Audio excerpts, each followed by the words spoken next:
environmental policy. Thanks, Minister Klein. Thanks, Deputy Smith.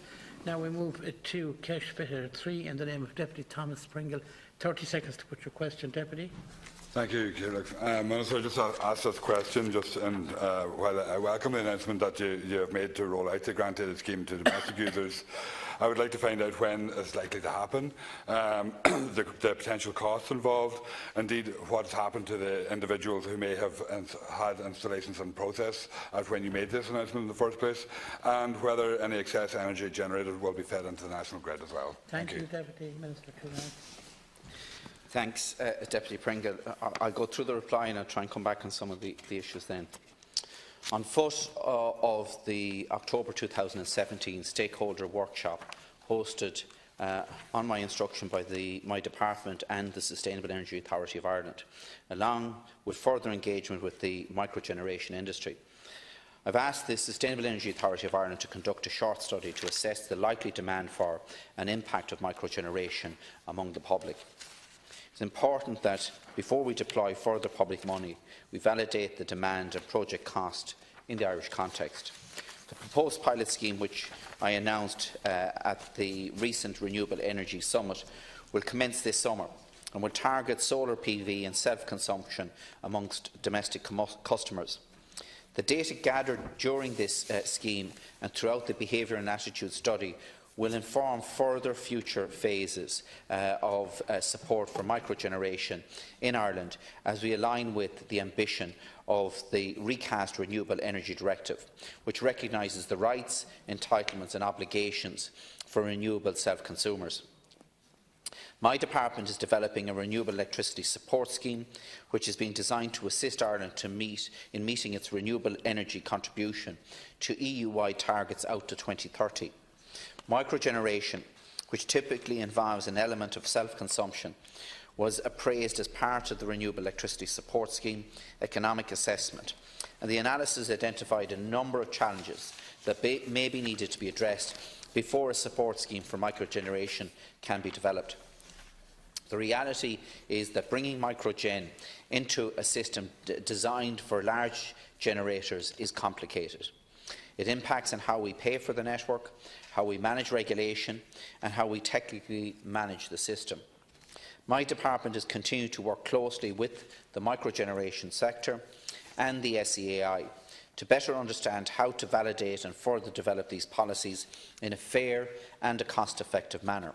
This pilot scheme will be the first phase in a multi-phase implementation of the new directive, and it delivers on the ambitions and commitments made in the Energy White Paper and the programme for government. And the rest of the time is Deputy, 1 minute.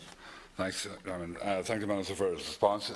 You have cleared up some of the questions there in relation to actually that it's an introductory scheme and to evaluate the success of it before it will be rolled out further. But I think that raises some questions, because I think what has been clear is that the people are far ahead of the government in terms of renewable energy in this state, and there is a lot of people who are going ahead with solar PV installations anyway, despite the fact that there is no incentive scheme from the government for that, for homeowners. And I'm just wondering, again, if you could address what is actually the situation in relation to homeowners who may have engaged in this process prior to or since your announcement, not knowing that the government was intending to actually come forward with a scheme. And also, if you would address then as well when the scheme would likely to be rolled out to community groups, like community centres and stuff like that, there, because they actually could offset quite a lot of their costs by actually having these systems in place. And I think what's vitally important as well is a very public, very in-your-face advertising process, so that people know that this is actually available for them, because that, I think, will do wonders for the success of the scheme as well. Thank you very much, Deputy Minister. 1 minute. A couple of things there, Deputy Pringle. First of all, in relation to people who install solar PV on domestic buildings and engage in self-consumption after my announcement of the 31st of January, and they would fall within the final parameters of the pilot scheme when the details of it are announced. That is what's termed grandfathering. Now, I'm sympathetic to that, But in terms of grandfathering, this would be subject to discussions with DG Competition in the European Commission on any state aid implications that would apply. But it would be my intention to have those discussions with DG Competition, and I would be sympathetic to that issue if they would have complied with whatever the criteria are going to be set out by the scheme. In relation to community centres, there is a grant available for them already through the Sustainable Energy Community, or Better Energy Communities. So they can avail of a grant. In fact, €26 million was paid out under the Sustainable Energy Authority of Ireland Better Energies Community Scheme last year to 44 projects across the country. Some of those included a solar PV, and it leveraged a total investment in energy efficiency of about €67 million. We also have a deep retrofit pilot which also allows for the use of solar PV, but this is for the general consumer. Final comment, Deputy Pringle? Yeah, finally, Jeremy, just if you could just address the issue of public awareness and that, to make sure that people are aware of the scheme, because I think there will be quite a lot of demand, and I think the department will be probably pleasantly surprised by that, because I do believe that the people of the country are way ahead of the government in terms of renewable energy and want to see it actually happening. So I would ask the Minister to address that, and also just to address if the scheme is rolled out then in the future, what about the issue of energy generated being fed into the national grid, because I think that's vitally important as well. Thank you. Two things. First of all, in relation to public awareness, look, this is something that I'm very conscious of, and we have a new behavioural economics unit established within the SEAI to look at how we actually communicate that.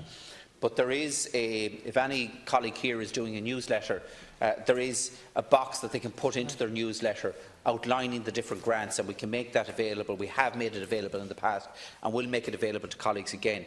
So there is a substantial amount of funding there. I want to see this oversubscribed rather than undersubscribed, because it's in all our interests that this happens. So if anyone has any suggestions on how we should package or promote this, I'm very open to suggestions and ideas, and so is the Sustainable Energy Authority of Ireland. Just to outline, and maybe this might help clarify things for you.